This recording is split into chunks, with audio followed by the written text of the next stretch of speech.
ವೀಕ್ಷಕರೇ, ನಮ್ಮ ಕರ್ನಾಟಕ ಸುದ್ದಿಗೆ ಸ್ವಾಗತ. ನಾನು ಸವಿತಾ ದೊಡ್ಡಯ್ಯ. ಬೆಂಗಳೂರಿನಿಂದ ತುಮಕೂರಿನವರೆಗೆ ನಮ್ಮ ಮೆಟ್ರೋ ಯೋಜನೆ ವಿಸ್ತರಣೆ ಕನಸು ನನಸಾಗುವ ಸಾಧ್ಯತೆ ಹೆಚ್ಚಾಗಿದೆ. ಕಾರ್ಯಸಾಧ್ಯತಾ ಪರೀಕ್ಷೆ ವರದಿಯನ್ನ ಬಿಎಂಆರ್ಸಿಎಲ್ ಸರ್ಕಾರಕ್ಕೆ ಸಲ್ಲಿಸಿದೆ. ಬೆಂಗಳೂರು ತುಮಕೂರು ನಮ್ಮ ಮೆಟ್ರೋ ಯೋಜನೆ ಕನಸು ನನಸಾಗುವ ಸಾಧ್ಯತೆ ಹೆಚ್ಚಾಗಿದೆ. ಕಾರ್ಯಸಾಧ್ಯತಾ ಪರೀಕ್ಷೆ ವರದಿಯನ್ನ ಈಗಾಗಲೇ ಖಾಸಗಿ ಕಂಪನಿ ಬಿಎಂಆರ್ಸಿಎಲ್ಗೆ ಸಲ್ಲಿಸಿದೆ. ಈ ವರದಿಯನ್ನ ಬಿಎಂಆರ್ಸಿಎಲ್ ಸರ್ಕಾರಕ್ಕೆ ಸಲ್ಲಿಸಿದೆ. ಗ್ರೀನ್ ಲೈನ್ ನಲ್ಲಿ ಬರುವ ಮಾದಾವರ ನಿಲ್ದಾಣದಿಂದ ಪ್ರಾರಂಭವಾಗುವ ಮೆಟ್ರೋ ಮಾರ್ಗ ಶಿರಾ ಗೇಟ್ ವರೆಗೆ ಹಾದು ಹೋಗಲಿದೆ. ತುಮಕೂರಿಗೆ ನಮ್ಮ ಮೆಟ್ರೋ ವಿಸ್ತರಣೆಯಾಗಲಿದೆ. ಅದರಲ್ಲಿ ಇದೇ ಮೊದಲ ಬಾರಿಗೆ ಬೆಂಗಳೂರಿನಿಂದ ಮತ್ತೊಂದು ಜಿಲ್ಲೆಗೆ ಮೆಟ್ರೋ ಸಂಚಾರ ಮಾಡುವಂತಾಗಲಿದೆ. ತಿಪಟೂರು ತಾಲೂಕಿನ ಅಭಿವೃದ್ಧಿಗೆ ಅಗತ್ಯವಾದ ಮೂಲಭೂತ ಸೌಕರ್ಯಗಳಿಗೆ ಆದ್ಯತೆ ನೀಡಲಾಗುತ್ತಿದ್ದು, ನವೀಕೃತ ಅತ್ಯಾಧುನಿಕ ಜಿಮ್ ಕೊಠಡಿ ಹಾಗೂ 3 ಕೋಟಿ ವೆಚ್ಚದ ಈಜುಕೊಳ ಲೋಕಾರ್ಪಣೆ ಮಾಡಿದ್ದೇವೆ ಎಂದು ಶಾಸಕ ಕೆ ಷಡಕ್ಷರಿ ತಿಳಿಸಿದರು.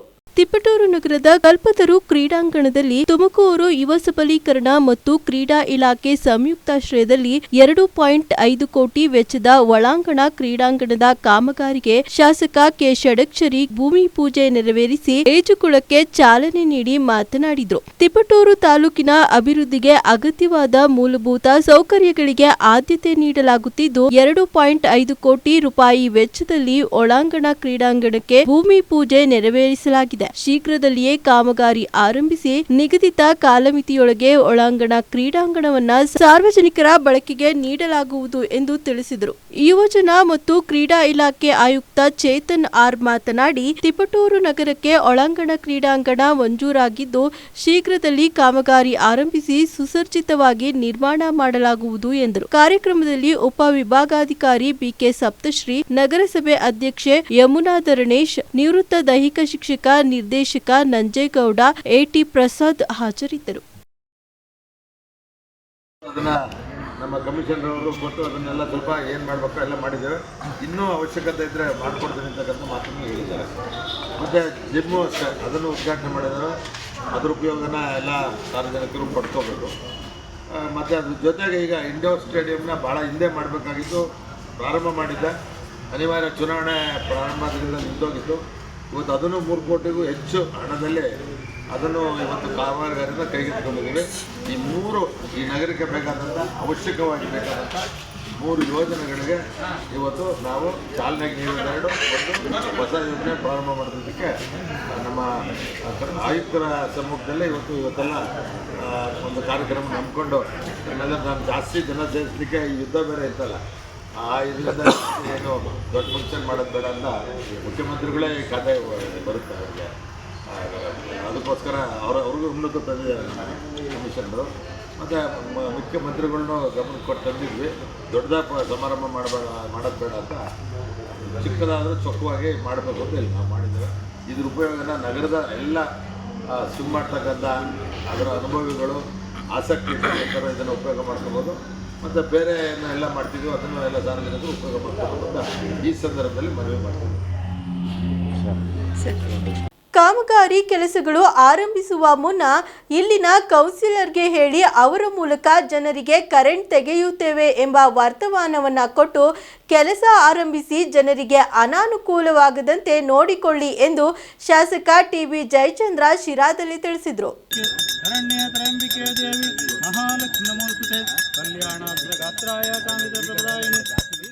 ಶಿರಾನಗರದ ಜ್ಯೋತಿನಗರ ವಾರ್ಡ್ ನಂಬರ್ 2ರಲ್ಲಿ ಬೆಸ್ಕಾಂ ವತಿಯಿಂದ ರಾಜ್ಯದಲ್ಲಿ ಪ್ರಥಮ ಬಾರಿಗೆ ಬೆಂಗಳೂರು ನಗರ ಹೊರತುಪಡಿಸಿ ತಾಲೂಕು ಕೇಂದ್ರದಲ್ಲಿ ಎಲ್ಟಿಎಬಿ ಕೇಬಲ್ ಮತ್ತು ಎಚ್ಟಿ ಫಾರ್ವರ್ಡ್ ಕಂಡಕ್ಟರ್ ಅಳವಡಿಕೆ ಕಾಮಗಾರಿಗೆ ಶಾಸಕ ಟಿಬಿ ಜಯಚಂದ್ರ ಗುದ್ದಲಿ ಪೂಜೆ ನೆರವೇರಿಸಿ ಮಾತನಾಡಿದರು. ಈ ಸಂದರ್ಭದಲ್ಲಿ ಶಿರಾ ನಗರಸಭೆ ಅಧ್ಯಕ್ಷ ಜಿಶಾನ್ ಮೊಹಮ್ಮದ್, ತುಮಕೂರು ವೃತ್ತ ಅಧೀಕ್ಷಕರಾದ ನರಸಿಂಹಮೂರ್ತಿ ಸೇರಿದಂತೆ ಅನೇಕರು ಉಪಸ್ಥಿತರಿದ್ದರು.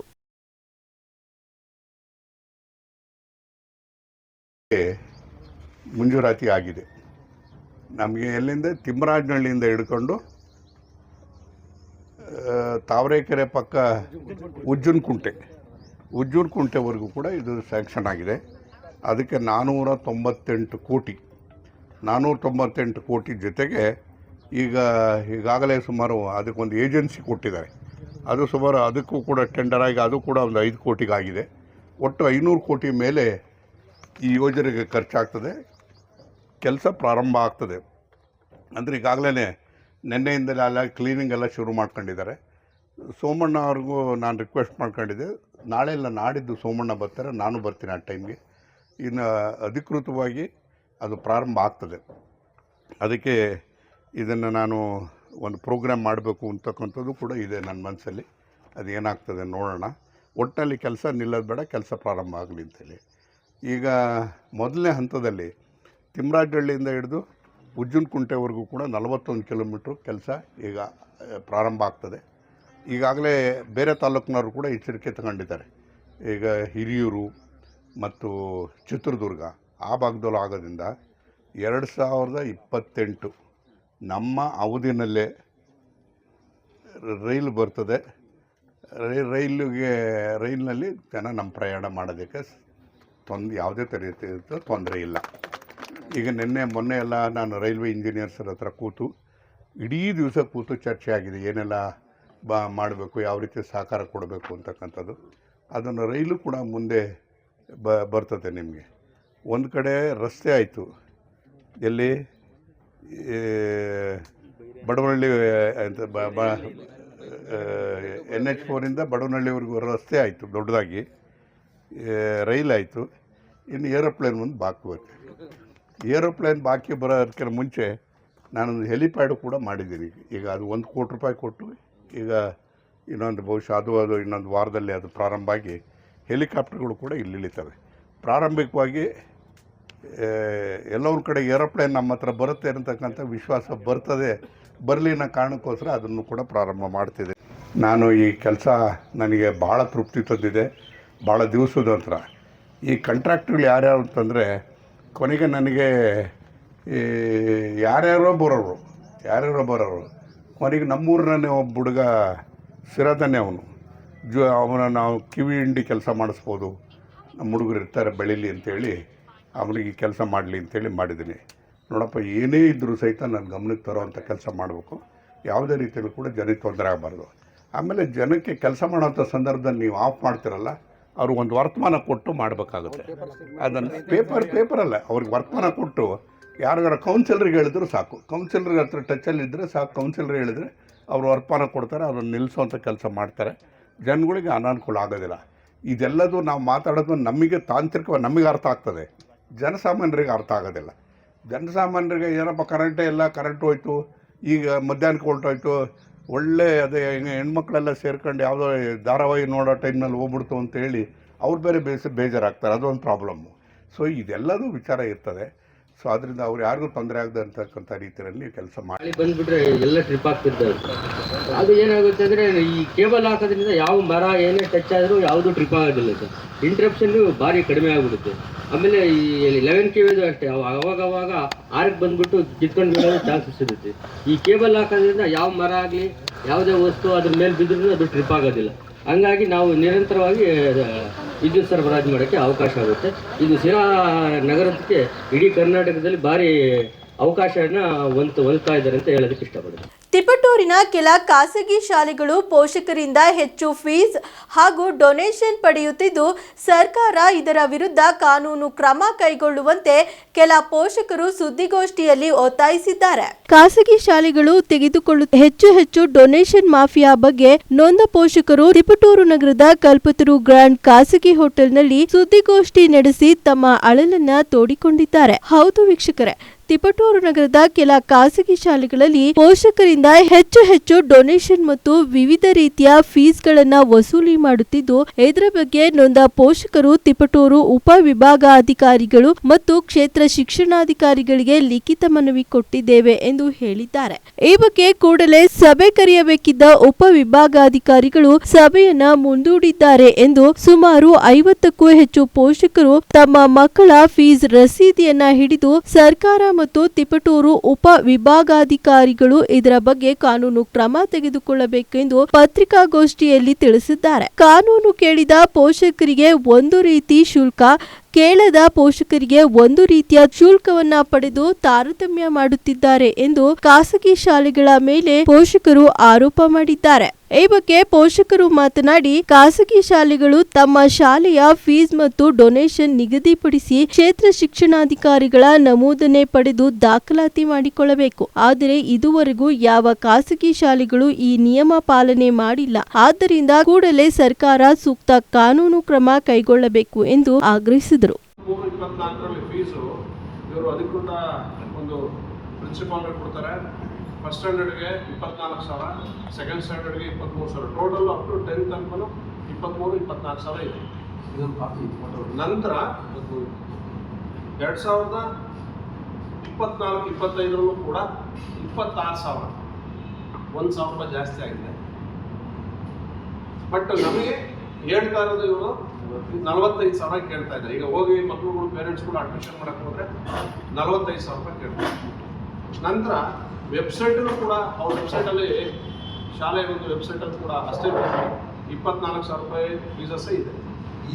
ಬಟ್ ತಗೊಂತಾ ಇರೋದು 45,000 ರೂಪಾಯಿ, 46,000 ವೆಬ್ಸೈಟಲ್ಲಿ ಇಲ್ಲ, ಒಂದು ನಿಮಿಷ. ಇದ್ರ ಬಗ್ಗೆ ನಾವು ಅದನ್ನು ಕೇಳಿದಾಗ, ನಂತರ ನಾವು ಅದನ್ನು ವೆಬ್ಸೈಟಲ್ಲಿ ಚೆಕ್ ಮಾಡಿದಾಗ ಖಾಲಿ ಇದೆ. ಬಿ ಅವ್ರ ಗಮನಕ್ಕೆ ತಂದ ನಂತರ ಆ ವೆಬ್ಸೈಟ್ ಖಾಲಿ. ಯಾವ ಶಾಲೆ ಇದು? ಕಲ್ಪತರು ಸೆಂಟ್ರಲ್ ಸ್ಕೂಲ್. ಅಂದರೆ 28/7/2022ರಲ್ಲಿ ಸಾರ್ವಜನಿಕ ಶಿಕ್ಷಣ ಇಲಾಖೆ ಒಂದು ಆರ್ಡರ್ ಕೊಟ್ಟಿದೆ, ಜ್ಞಾಪನ ಪತ್ರ ಕೊಟ್ಟಿದೆ. ಅದರಲ್ಲಿ ಕೆಲವೊಬ್ಬರು ಕೋರ್ಟ್ಗೆ ಹೋಗಿದ್ದಾರೆ. ಅದರದ್ದು ರಿಟ್ ಸಂಖ್ಯೆನೂ ಇದೆ, ಕಾಪಿ ಕೊಟ್ಟಿದ್ದೀನಿ ನಿಮಗೆ. ಅದರಲ್ಲಿ ಆದೇಶ ಆಗಿರೋದೇನೆಂದರೆ, ಖಾಸಗಿ ಅನುದಾನ ರಹಿತ ಶಾಲೆಗಳ ಆಡಳಿತ ಮಂಡಳಿಗಳು ಉಲ್ಲೇಖ 1ರಲ್ಲಿ ಹೊರಡಿಸಿರುವ ಮಾರ್ಗಸೂಚಿಯಂತೆ ಉಲ್ಲೇಖ 4ರಲ್ಲಿ ನಿಗದಿಪಡಿಸಿರುವ ಮಾನದಂಡಗಳ ಅನ್ವಯ 2019-20ನೇ ಸಾಲಿನಿಂದ ಜಾರಿಗೆ ಬರುವಂತೆ ಆದೇಶಿಸಿದೆ.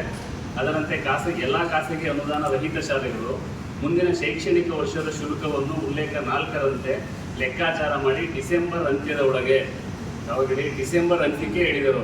ನಾವು ಇವರಿಗೆ ಕೇಳ್ತಾ ಇರೋದು ಮೇ ತಿಂಗಳಲ್ಲಿ ಶಾಲೆಯ ಎಲ್ಲ ಸೂಚನಾ ಫಲಕದಲ್ಲಿ ಹಾಗೂ ಇಲಾಖಾ ವೆಬ್ಸೈಟ್ನಲ್ಲಿ, ಗೌರ್ಮೆಂಟ್ ಎಜುಕೇಷನ್ ಡಿಪಾರ್ಟ್ಮೆಂಟ್ ಇಲಾಖಾ ವೆಬ್ಸೈಟ್ನಲ್ಲಿ ಪ್ರಕಟಿಸಿ ಅದರಂತೆ ಮುಂಬರುವ ಶೈಕ್ಷಣಿಕ ವರ್ಷದ ಪ್ರಕಟಿತ ಶುಲ್ಕವನ್ನು ಪಡೆಯಲು ಆದೇಶಿಸಿದೆ. ಕೋರ್ಟ್ ಆರ್ಡರ್ ಮೇಲೆ ಇಲಾಖೆಯವರು ಆದೇಶ ಹೊರಡಿಸಿದ್ದಾರೆ. ಡಿಸೆಂಬರಲ್ಲೇ ಮಾಡಬೇಕಿದ್ನೆಲ್ಲ ಅಂತ. ಮೇ ಇದ್ರೂ ಯಾರೂ ಏನೂ ಮಾಡಿಲ್ಲ. ಈ ಬಗ್ಗೆ ಅಧಿಕಾರಿಗಳು ಯಾವುದೇ ಕ್ರಮವನ್ನು ಕೈಗೊಂಡಿಲ್ಲ. ಅಡ್ಮಿಷನ್ ಮಾತ್ರ ಮಾಡ್ಕೊಳ್ತಾ ಇದ್ದಾರೆ. ಮತ್ತು ಈ ಕರ್ನಾಟಕ ರಾಜ್ಯ ಪತ್ರದಲ್ಲೂ ಇದೇ ಪಾಯಿಂಟ್ ಏನಿದೆಯೋ ಕೋರ್ಟ್ ಆರ್ಡರ್ ಕ್ಲಿಯರ್ ಆಗಿ ಉಲ್ಲೇಖ ಆಗಿದೆ 2019ರಲ್ಲೇ. ಮತ್ತು ಇದರಲ್ಲಿ ಇನ್ನೂ ಒಂದು ಏನಿದೆ ಅಂದರೆ, ಈ ಫೀಸ್ ಸ್ಟ್ರಕ್ಚರನ್ನು ಯಾವ ಥರ ಕ್ಯಾಲ್ಕುಲೇಟ್ ಮಾಡಬೇಕು ಸ್ಕೂಲ್ಗಳಲ್ಲಿ, ಇದನ್ನು ಗೌರ್ಮೆಂಟವ್ರು ಮಾಡಲ್ಲ. ನಮ್ಮ ಜನಗಳಲ್ಲಿ ಒಂದಿದೆ, ಗೌರ್ಮೆಂಟವ್ರು ಫಿಕ್ಸ್ ಮಾಡ್ತಾರಂತೆ. ಗೌರ್ಮೆಂಟವ್ರು ಫಿಕ್ಸ್ ಮಾಡಲ್ಲ, ಸ್ಕೂಲವರೇ ಫಿಕ್ಸ್ ಮಾಡಬೇಕು. ಅದಕ್ಕೆ ಗೌರ್ಮೆಂಟ್ ಗೈಡ್ಲೈನ್ಸ್ ಇದೆ, ಆ ಗೈಡ್ಲೈನ್ಸ್ ಪ್ರಕಾರ ಮಾಡಬೇಕು. ಮತ್ತು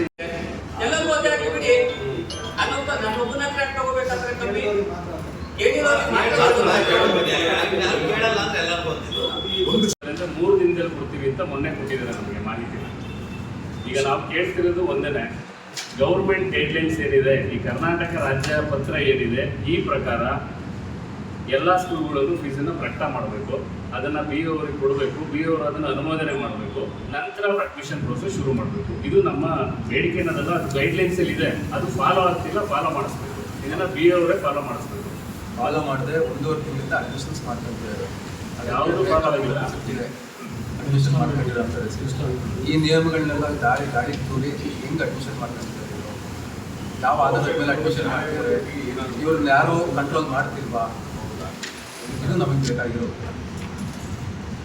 ಮತ್ತು ಇದರಲ್ಲಿ ತುರುವೇಕೆರೆ ತಾಲೂಕಿನ ದಂಡಿನಶಿವರ ಹೋಬಳಿಯ ಬಿಸಿ ಕಾವಲ್ ಗ್ರಾಮದಲ್ಲಿ 16 ವರ್ಷಗಳಿಂದ ಉಳುಮೆ ಮಾಡಿಕೊಂಡು ಬರುತ್ತಿದ್ದ ದಲಿತರ ಜಮೀನುಗಳನ್ನು ಟಾರ್ಗೆಟ್ ಮಾಡಿರುವ ಕೆಲ ರಿಯಲ್ ಎಸ್ಟೇಟ್ ಕುಳಗಳು ಜಮೀನುಗಳನ್ನು ಕಬಳಿಸುವ ಹುನ್ನಾರ ಮಾಡುತ್ತಿದ್ದಾರೆ ಎಂದು ಹಿರಿಯ ದಲಿತ ಮುಖಂಡ ಕುರುಬರಹಳ್ಳಿ ವೆಂಕಟರಾಮಯ್ಯ ಆರೋಪ ಮಾಡಿದ್ದಾರೆ. ದಲಿತ ಮುಖಂಡ ಕುರುಬರಹಳ್ಳಿ ವೆಂಕಟಯ್ಯ ಅವರು ಮಾತನಾಡಿ, ದಂಡಿನಶಿವರ ಹೋಬಳಿ ಬಿಸಿ ಕಾವಲ್ ಗ್ರಾಮದ ಸರ್ವೆ ನಂಬರ್ 1/49, 1/50 ಹಾಗೂ 1/74ಕ್ಕೆ ಸೇರಿದ ಜಮೀನು ಕುರಿತಾಗಿ ಮಾತನಾಡಿದ ಹೇಳಿದ್ರು. ದಲಿತ ಜನಾಂಗಕ್ಕೆ ಸೇರಿದ ಲಕ್ಷ್ಮಮ್ಮ ಎಂಬುವರಿಗೆ ಸೇರಿದ್ದಾಗಿದ್ದ 8 ಎಕರೆ ಜಮೀನನ್ನ ಕ್ರಯಕ್ಕೆ ಪಡೆದು 10 ವರ್ಷಗಳಿಂದ ಉಳುಮೆ ಮಾಡಿಕೊಂಡು ಬರುತ್ತಿದ್ದಾರೆ. ಅದರಂತೆ ಒಂದು ವಾರದ ಹಿಂದೆ ತಂತಿ ಬೇಲಿ ನಿರ್ಮಿಸಿ ಜಮೀನು ಅಚ್ಚುಕಟ್ಟು ಮಾಡಲು ಸೇರಿದೆವು. ಆದರೆ ಜಮೀನು ನನಗೆ ಸೇರಿದ್ದು ಎಂದು ಹೇಳಿಕೊಂಡು ಬಂದ ಸಂಪಿಗೆ ಗ್ರಾಮದ ಶಿವಾನಂದಯ್ಯ ಎಂಬುವರು ಏಕೆ 4 ಜೆಸಿಬಿ ಯಂತ್ರಗಳನ್ನ ಬಳಸಿ ಜಮೀನಿನೊಳಗೆ ಅಕ್ರಮವಾಗಿ ಪ್ರವೇಶಿಸಿ ತಂತಿ ಬೇಲಿಯನ್ನ ಕಿತ್ತು ಹಾಕಿದ್ದಾರೆ ಎಂದು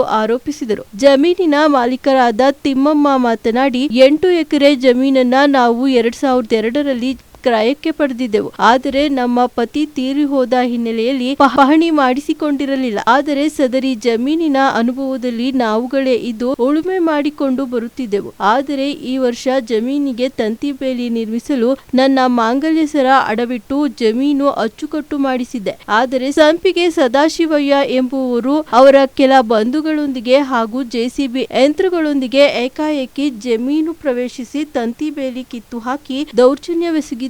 ಈ ಸಂಬಂಧ ದಂಡಿನ ಶಿವರ ಪೊಲೀಸ್ ಠಾಣೆಗೆ ದೂರು ನೀಡಲು ಹೋದರೆ ನಮಗೂ ಇದಕ್ಕೂ ಸಂಬಂಧ ಇಲ್ಲ ಎಂದು ಪೊಲೀಸರು ಹೇಳುತ್ತಿದ್ದಾರೆ. ನನಗೆ ನ್ಯಾಯ ಬೇಕು, ದೊರಕಿಸಿಕೊಡಿ ಎಂದು ತಮ್ಮ ಅಳಲನ್ನ ತೋಡಿಕೊಂಡಿದ್ದಾರೆ. ಜಮೀನಿಗೆ ಹೊಂದಿಕೊಂಡಂತೆ ಇರುವ ಒಕ್ಕಲಿಗ ಜನಾಂಗಕ್ಕೆ ಸೇರಿದ ಜಗದೀಶ್ ಹಾಗೂ ಸತೀಶ್ ಅವರಿಗೆ ಸೇರಿದಂತೆ ಇತರರು ಕೂಡ ತಮ್ಮ ಜಮೀನನ್ನ ಸದಾಶಿವಯ್ಯ ಕಬಳಿಸುವ ಹುನ್ನಾರ ಮಾಡಿದ್ದಾರೆ ಎಂದು ಆರೋಪ ಮಾಡಿದ್ದಾರೆ. ಈ ಸಂದರ್ಭದಲ್ಲಿ ಡಿಎಸ್ಎಸ್ ಮುಖಂಡ ಜಗದೀಶ್, ದುಂಡುಮೂರ್ತಿ, ಗ್ರಾಮದ ಮುಖಂಡರಾದ ಜಗದೀಶ್, ಮಂಜೇಗೌಡ, ಸತೀಶ್ ಸೇರಿದಂತೆ ಇತರರು ಉಪಸ್ಥಿತರಿದ್ದರು.